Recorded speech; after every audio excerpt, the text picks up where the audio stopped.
And if I'm stuck on something, I will literally like read it out loud and then pretend to teach it to somebody. Like, I know I probably sound crazy, but I'll be sitting there like, okay, this is what it does.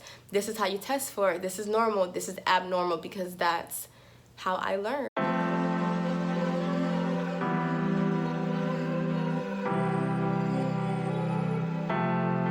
Hey guys, welcome back to my channel. So if this is your first time watching, welcome to Nurse Lexi. If it's not, welcome back. I know it's been months, I think it's been months, or maybe just 2 months since I put up my last video. I'm so sorry. And I know in that video I talked about being more consistent, but it was summer semester and it was my first semester in nursing school, and it really did get crazy. So again, I'm sorry that I wasn't as consistent as I wanted to be. I'm going to do better in the fall, I promise.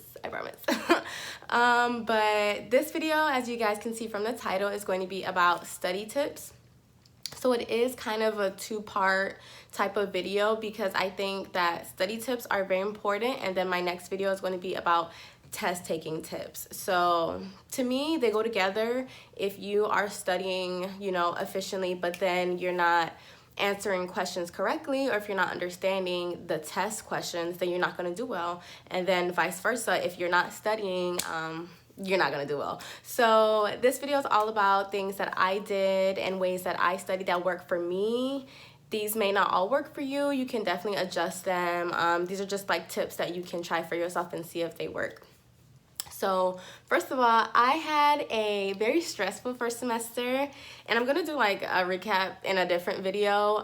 This is just all about studying. But through all the stress and all the heartache and everything, I did end up with all A's. So literally, thank God. I don't really know how I did it. Well, I did work really hard. But honestly, just thank God. So a couple disclaimers, and I wrote stuff down.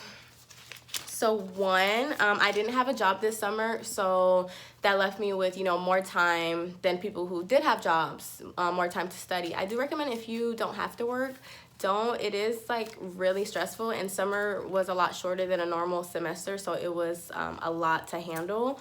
So even though I was looking for a job, I'm kind of glad that I didn't get a job until after the semester was over, because I probably wouldn't have done as well as I did. And disclaimer number two, I studied a lot. Like, you can ask my roommates, even though you don't know them. I've never studied harder in my life. And to go along with that, I studied hard, but I also still had a life. I didn't live in the library. I didn't live like in my dining room table studying. I did study a lot. And when I say a lot, I mean after class, I would come home, eat dinner, and study. I would study, days before the test. So I did do that, but then I also left myself some days where I didn't open my textbook at all. So you kind of have to find your balance. Yeah, it was usually like after clinicals. Those days I would just not study because I was kind of getting burnt out, and I had to wake up really early for clinical. So that day after clinical, I would just like sleep, like watch Netflix, chill. I would still go out with my friends on the weekends sometimes. Sometimes you have to say no if you have a test coming up, especially during finals and things like that. But don't like make studying your whole life, because you'll just be miserable. And then disclaimer number three, I was really happy I got all A's. I was so happy, because I just know that I have never worked harder for something, but getting all A's doesn't make you like the greatest nurse, So it's not to say, oh, if you don't get all A's, you're gonna be a crappy nurse, because that's not true. A lot of people say C's get degrees, and it's true. C's gets you your degree.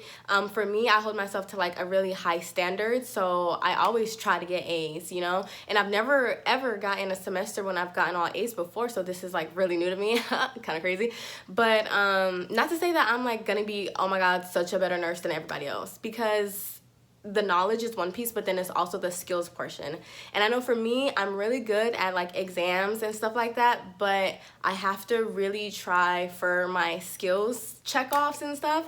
So I know that the hands-on part is where I have to try harder, you know? So not to say, oh, if you don't get all A's, you're gonna suck, because that's not true at all.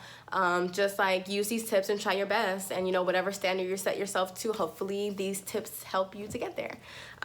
So done with the disclaimers. My first tip is to figure out what type of learner you are. So you could be a visual learner, an auditory learner. You can learn by reading, learn by writing. There are different tests that you can just Google, like what type of learner I am, and they'll give you like a little quiz, and you can kind of figure out what ways help you to learn best. Personally, I'm an auditory learner, and I learn by writing. So in class, I listen. Obviously, like, you should listen in class. So I really do listen, and I try to take in everything when they're speaking. So that's like the auditory part. And then when I'm home studying on my own, I write things out, and that's what helps me to learn. So I'm kind of going to show you guys my whole study routine after the tips, just so you know, like, how I go about it. So again, I learn by writing, and I'm an auditory learner. Along with auditory learners, some people find it helpful to record their lectures if your professors or your school allow you to, because not all of them do. Some people find it helpful to record. I don't. I tried it before in like undergrad, like my prereq classes, and to me it was just kind of taking more time, because you sit in class and listen, and then you go home and listen to it again. Didn't work for me. Maybe it works for you, you know, but that could be an option. You could see if you could record it. Also, another tip, recognize that different things work for different classes. I have two completely different ways that I study for like my two main classes, and they were completely different, and that's what worked for each class. So don't think that just because this works really well for this one class that you have to do the same thing for the other class. Maybe it will work for both, but for me, in the beginning, I was studying the same for both classes, and then I was like, you know, this is really not that great. So I had to adjust it for the one class, and again, I'm going to talk about that in a little bit. So different things work for different classes. Another tip, I was going to say two, I think this is three. So yeah, you have to make time for what you want. So if you don't spend any time studying, you're probably not going to do well unless you're like a genius, which if you are, congrats. I'm not like that. I have to put in work, and I have to try to do well, you know, and then that's how it works out for me. So a really quick, not really quick, but a run through of how I study. So like in class, during lecture, I always bring my laptop. So I bring my laptop to school every day. Some people print out the PowerPoints and write on them. I find it easier for me to just bring my laptop and type my notes into the PowerPoint. That's what worked for me, saving trees, and I can type a lot faster than I can write, so I found that more efficient. So I would type all the important things that I heard during lecture. My professors would sometimes be like, this is important, or you need to know this, and look at this chart, look at this table. So honestly, when they do things like that, I just write in the notes, study this PowerPoint, this is gonna be on the exam, exclamation point, because if they're stressing it, it's probably important. So that's what I did in class. I took notes on my laptop. The only class that I did not take notes on my laptop was for any lectures that we had to do dosage calculations, because then you're doing formulas, you're doing math, and it doesn't really work well on a laptop. So that's the only time I would actually bring a notebook and do it by hand. Other than that, if it was straight lecture material, laptop. So I would just make sure that I looked over my notes at least 5 days before the test. Ideally 7 days before the test, ideally 7 days, because then that'll give you a lot of time to learn the material. But at the very least, I would start like compiling my notes at least 5 days before the test. So let's say it's like 5 days before the test. So I have all these PowerPoints that I took notes on. For my one class, for example, health assessment, I would look at all the PowerPoints, look at all my notes, and I would write out my own notes on paper, because that's what worked for that class. I'm gonna show you guys. I would draw a lot just because that class was more like anatomy and stuff. So to me, it was easier seeing it, you know, like visually. So for example, my notes for my one class would look like this. Whoops. God. Okay, yeah. So, like, I would draw, like, anatomy, and then, like, this is just an example, cranial nerves, and then what's important and what are the normals that you need to know. This is a good one. I would, like you see, I would just write out everything that's important. I would highlight, like, vocabulary words or things that are important. I would draw the anatomy, not because the anatomy is on the test, but just because it's good to know. And then going along with cardiac, and I'll just use different color markers just to keep myself interested. But yeah, I would basically put like the normals, the abnormals. If you're assessing the person, what do you look for? What is, you know, expected. These are the points that you auscultate, apes to man. So that's what worked for me. These are the normals for like newborns and infants when they become bradycardic and tachycardic. That's what worked for me for this class,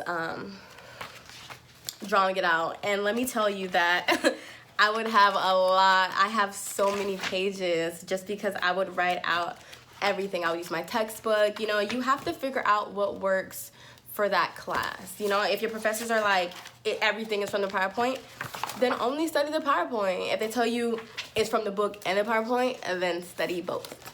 I like these drawings. I'm just gonna show you guys this because I feel like an artist. So this was musculoskeletal, so like range of motion. Again, that's what worked for me. Drawing really helped me with this class. It helped me to remember, and then when I would look back over it, it would make it easier to study. And also when I was sitting in the test, I could sometimes like visualize my notes, and that would really help me. So like I said, I would work on starting to do this at least 5 days before the test. Let me show you guys my other class. So my other class, not as interesting, so I would honestly just type it all out. This class, the PowerPoints were a lot longer, so there was no way that I was gonna sit there and like write out like I did for the other class. It would just take me too long, so I had to be more efficient. So this class, I would type everything out. I could type a lot faster than I could write, like I said before, and I would just have like, the subject, and then just basically like an outline, basically like a super long outline, highlight vocabulary words, highlight important things, literally just like a regular outline. So I would do those notes, you know, 5 days before the test, and ideally I would finish them about 3 to 2 days before the test, so that, you know, about at that 3-day mark, I have all my notes. So now all I'm doing for the next 3 or 2 days is reading over them, is making sure I understand them, is memorizing them. And it's like I already heard it in class, and I already typed it or rewrote it, so it's in my brain. So now I'm just like really making sure that I understand it. So then after I look it over, read it over, I would also do practice questions. Make sure you know what resources you have. For me, a lot of my books come with this thing called Evolve, and it's basically like test questions that you can use that go with the book. So it's specifically coming from that chapter. So I would just choose all the chapters that were on my next test and do those practice questions. Do them, look at the rationale. Definitely look at the rationale, because if you're getting a test question wrong and they're telling you why the right answer is what it is, read it so you can understand why you chose the wrong one, so that on the actual test you won't choose that wrong one. It really helps. I love those practice questions on Evolve. We also had to buy like these ATI books, which are really cool. They were really expensive, but they do have good test questions too, so whatever, it was worth it. I used those test questions from ATI. You know, just use the resources that you have that come with your books, basically. Yeah, I would also make Quizlets sometimes for vocab words or things that were straight memorization, because I'm not really good with straight memorization. So I literally just have to keep doing flashcards by hand or Quizlet, whatever works for you. I like Quizlet because it's on your phone, so you can literally look at it all the time without having to bring actual flashcards. But I also use flashcards sometimes too, so kind of just see what works best. So yeah, and also I feel like I'm rambling. I bought a whiteboard to help me study. I got it from Target. It was like maybe $10 and it came with some markers. And I would use this to reinforce things that, again, were more like a lot of things to memorize. So this is just an example of like the cranial nerves, and I would just write it on there. I would write it over and over and over, and like the cranial nerve name, number, and then how you test for it. And then this little picture, this is actually a really bad picture, but if you are struggling with learning the cranial nerves, you can just Google cranial nerve face, and there's a cool thing that you can draw to kind of help you remember. I drew it wrong there because I was trying to draw it from memory. But for studying a group, me and my friends, shout out to Karina and Mia and Raquel, we would study the day before the exam, usually like book a study room in our library. And we would just ask each other questions. We would do like the Evolve questions all together, the ATI book questions. Whatever practice questions we had, we would do it together, and we would kind of quiz each other to make sure that we all like know the information. We would teach each other also. That's a really good way to learn, is to teach. Another thing, when I'm studying by myself and like rereading my notes, I read it out loud, again, because I'm an auditory learner. And if I'm stuck on something, I will literally like read it out loud and then pretend to teach it to somebody. Like, I know I'll probably sound crazy, but I'll be sitting there like, okay, this is what it does. This is how you test for it. This is normal. This is abnormal, because that's how I learn. So if you learn by reading the textbook, the whole chapter, if that's how you learn, then do what works, you know? Find something that works and stick with it. So I really hope this was helpful. I really hope I wasn't just rambling. And please try these tips, at least some of them, and let me know if they work. Let me know if you guys have ideas for other videos. Like I said, this was all about studying. So the next video is going to be all about how to take a test. Nursing school exams are very, very different than the prereqs that you've taken, that I've taken. The questions are not so much straight knowledge and a lot about judgment. So a big part of doing well is understanding what they're asking, the best thing the nurse should do, or the first thing the nurse should do. It's a lot of that. So I really wanna talk about that on my next video to help you guys out. But if you like this video, subscribe. Like I said, I'm gonna be posting more. Like, comment, all that stuff. You guys can follow me on Instagram. I post nursing stuff on there a lot more than I do on YouTube. So yeah,